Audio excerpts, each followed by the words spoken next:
La Montse Caselles, membre de l'AP de l'Eixample. Montse, quin va ser el teu primer contacte amb els serveis educatius?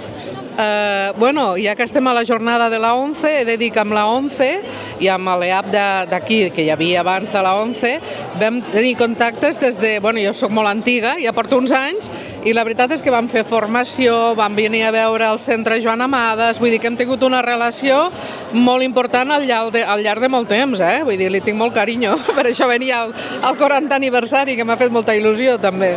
Ha estat una relació molt contínua, durant molt de temps. Com has viscut aquesta evolució? Quin ha estat el teu contacte específic? Parles d'un contacte continu. Quin tipus de col·laboració heu fet entre l'EAP i 11?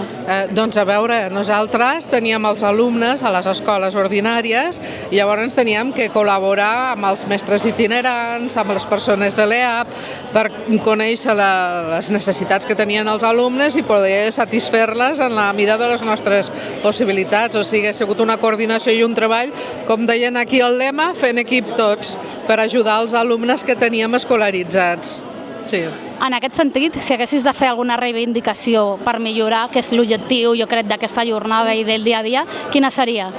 Bé, jo crec que hi ha totes unes reivindicacions per l'escola inclusiva que tenen a veure amb major, el que deien, el que ha dit un dels alumnes, precisament, baixar les ràtios, tenir més professionals, dotar bé a l'escola inclusiva de totes les necessitats que té, és a dir, crec que queden moltes assignatures pendents. Moltes assignatures obertes per tancar. Sí, exacte, per tancar. Sí, és així.